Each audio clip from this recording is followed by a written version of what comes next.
Here is a number that will decide, more than almost anything else, whether money is a constant source of stress in your life or a quiet, solved problem in the background. It is the amount of cash you keep set aside for when life goes wrong, and it goes wrong for everyone eventually. The car dies. The job disappears. The medical bill lands with no warning. And in that exact moment, there are two kinds of people. The ones who calmly tap a fund they built for this, handle it, and move on. And the ones who panic, reach for a credit card at 20% interest, and start a debt spiral that can take years to climb out of. The difference between those two people is almost never income. It is whether they built one boring, unglamorous thing in advance, the emergency fund.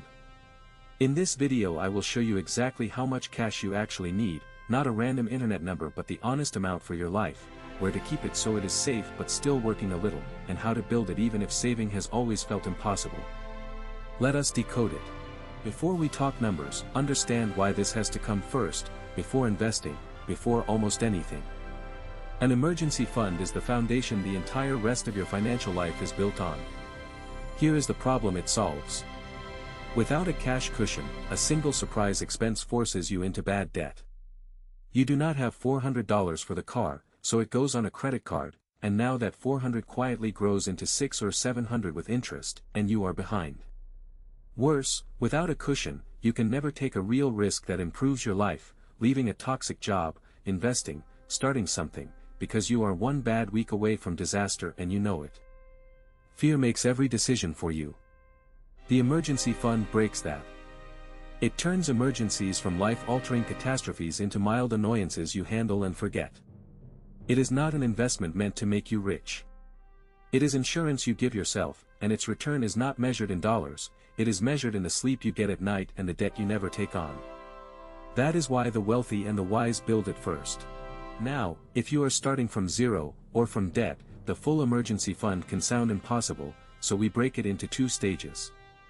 Stage 1 is the starter emergency fund, and the goal here is small on purpose, something like $1,000, or 1 month of your most basic expenses. Why start small? Because this first chunk of cash handles the vast majority of real-life emergencies, the flat tire, the broken appliance, the surprise copay.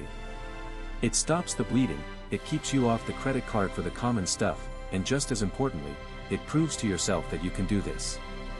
This starter fund is your first priority, even before aggressively paying off debt, because without it, the first emergency just puts you right back into new debt and destroys your momentum. So the mission is simple. Get that first small pile of cash sitting in a separate account as fast as you humanly can. Sell something, pick up extra hours, cut hard for a month or two. This is the sprint that buys you a little breathing room, and breathing room is where everything else becomes possible. Stage 2 is the real, full emergency fund, and this is the one that changes your life. The classic guidance is 3 to 6 months of your essential living expenses kept in cash. Notice the word essential. This is not 3 to 6 months of your fancy lifestyle. It is the bare bones number, what it truly costs to keep the lights on and food on the table if all income stopped. Rent or mortgage, utilities, groceries, transportation, insurance, minimum debt payments. Add those up for 1 month, then multiply. Why 3 to 6 months? Because the biggest emergency of all is losing your income, and that number buys you time, months to find new work, or recover from a crisis, without your world collapsing or your long-term investments being sold at the worst possible moment. This fund is not for a vacation or a great deal on a television. It is a fortress with one job, to protect you when your income disappears. Building it is not exciting, but the day you finish it, you will feel a kind of calm about money you may have never felt in your entire adult life. So is it 3 months or 6? And the honest answer is, it depends on your life, so let me help you choose. Lean toward the smaller end, closer to 3 months, if your situation is stable.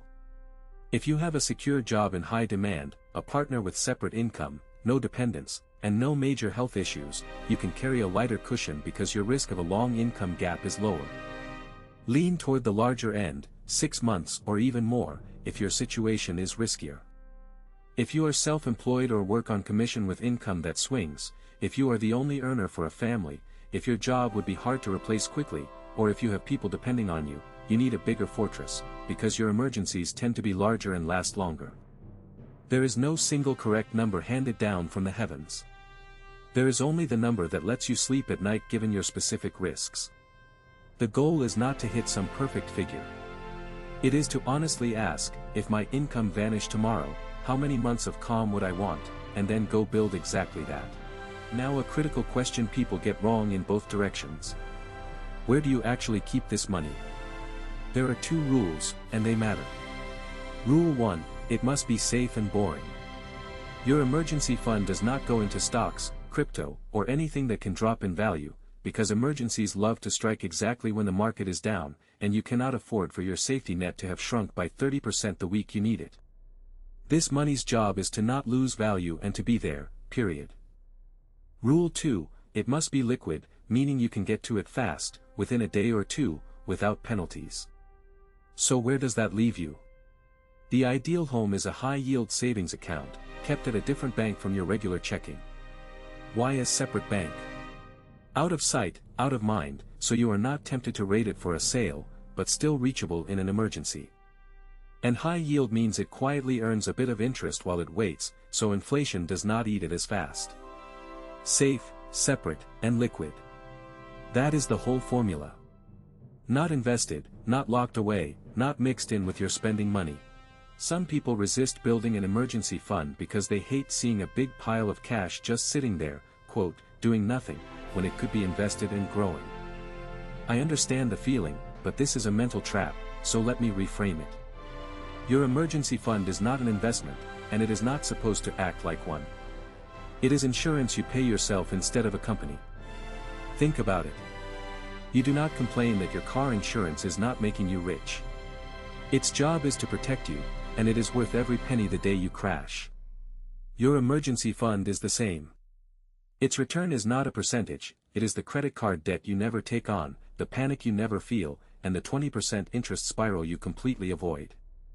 In fact, having this cash is what makes aggressive investing safe, because it means you will never be forced to sell your investments at a loss during a crisis to cover a surprise. So the cash sitting still is not lazy. It is the quiet bodyguard that lets the rest of your money take smart risks. Protect first, then grow. Never the other way around.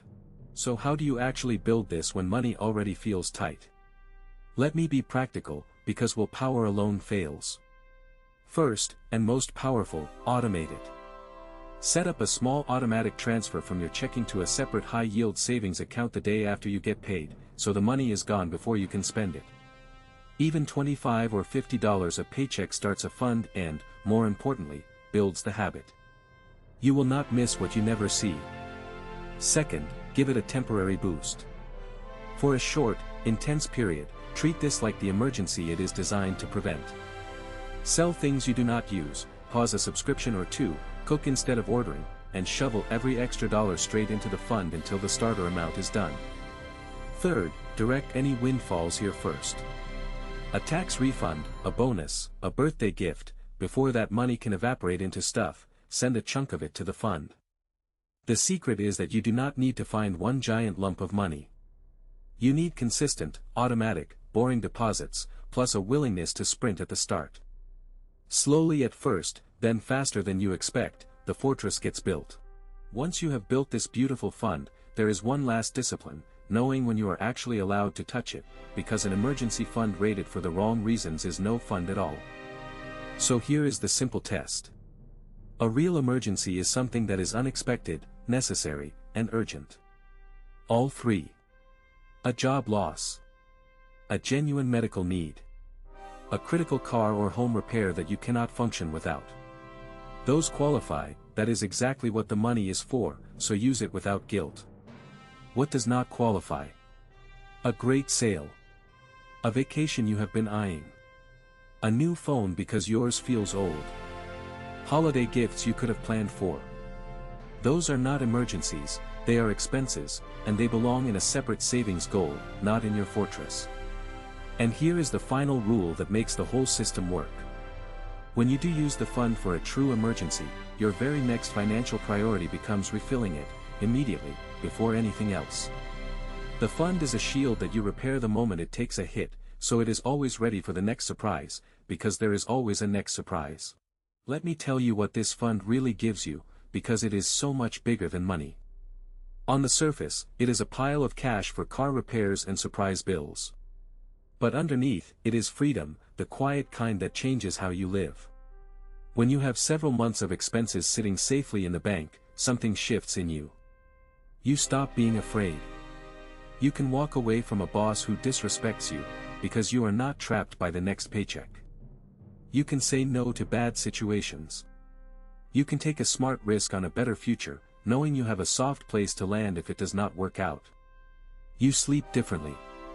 You argue about money less. The low hum of financial anxiety that follows most people around, quietly, all day, starts to fade. That is what a boring cash cushion actually buys. Not a return on investment, but a return on peace. It is one of the few purchases in life where the thing you buy is calm itself, and once you have felt it, you will never want to live without it again. So let us bring it home.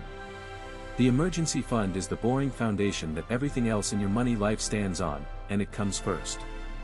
Start with a small starter fund, around $1,000, to stop the bleeding and keep you off the credit card. Then build the real one, 3 to 6 months of your essential expenses, leaning smaller if your life is stable and larger if it is risky. Keep it safe, separate, and liquid, in a high-yield savings account you do not touch. Remember, it is not an investment, it is insurance you pay yourself, and its true return is calm, not cash. Build it with small automatic transfers plus a hard sprint at the start, only use it for real emergencies, and refill at the moment you do. Do this, and you transform surprise disasters into minor annoyances, and you buy yourself the rarest thing money can offer, peace of mind. If this gave you a clear plan, subscribe to Money Decoded USA, where we break down real money, with no hype. Now go open that separate account and send it your first deposit, tonight.